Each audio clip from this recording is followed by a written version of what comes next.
we're going to do another Brothers War pack crack. So we'll do this a bit faster, and then we'll have a bit of flavour discussion.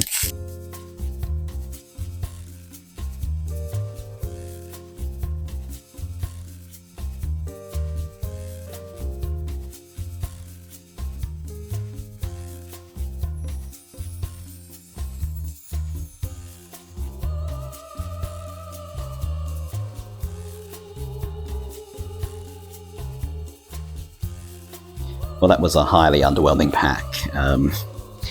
That's why you buy singles. Hajar, Loyal Bodyguard. I think this is a simple but pretty nice bit of flavour. He's a bodyguard, he's loyal, he's really good at his job. You sacrifice him, and all legendary creatures, so important people, they have names, get +1/+0 and indestructible.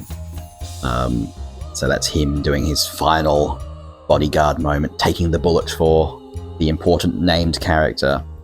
So yes, very simple flavour, but very evocative. Lay down arms. I'm only looking at this because it's obviously a play on Swords to Plowshares, and it has the classic Swords to Plowshares art of a sword and a farming implement. Here it's a scythe, and it in some ways more directly relates to the flavour of Swords to Plowshares, which is the soldiers go off, they fight a war, and they come back and they become farmers. Well, in this case, the ability to exile someone depends on how many planes you have, or perhaps how good your farms are. I'm not quite sure, but it's just a callback to Swords to Plowshares.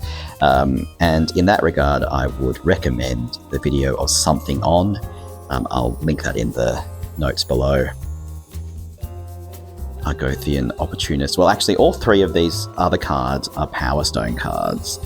Power Stone's obviously one of the mechanics from this set, but importantly in Magic lore, they were the thing that gave Urza and Mishra all the power to do all the warring they did. It's interesting because the Power Stones, as far as I understand, were very powerful, whereas these Power Stones are tiny ones. They're really just little chips of Power Stones, I suppose, and they just give you 1 mana.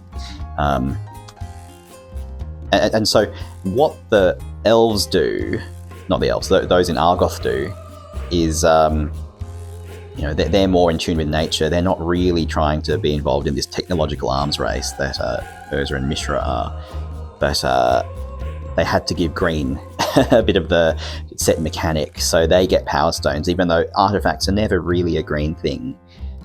They've tried to fit this in with the flavor text. Nature adapts, so should we. So now even the Argothians are using Power Stones for their own purposes. I guess, as you can see from all these Power Stone cards, the plane is awash, or really the continent is awash with Power Stones, and so there would be some coming Argoth's way as well.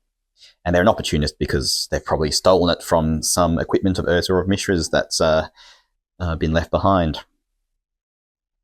Excavation Explosion. Again, pretty clean design here for flavour. You blow up a mountain, you find some Power Stones. In this case, you use that blowing up to damage someone or something, and you get a Power Stone as well. So Lightning Bolt plus a little bit of mana. And the Great Desert Prospector, I like this one as a bit of subtle flavour. When he enters the battlefield, create a tapped Power Stone token for each other creature you control. It's great in a few decks that make lots of tokens. I have it in Ginny Fey, and it's a bit of a powerhouse, and for uncommon to do that, it's quite fun. But it's I guess what it's calling back to is when this fellow, the Great Desert Prospector, comes along, he brings a band of merry men, and if you can press them into service, they all find Power Stones. So you get more Power Stones with more labour on the field. So that's a pretty nice and quiet bit of flavour, but I think it's really, really neat. All right, see you next time. Thanks for joining us on MTG Flavour Source. If you like what you see, please like, share, or subscribe. See ya!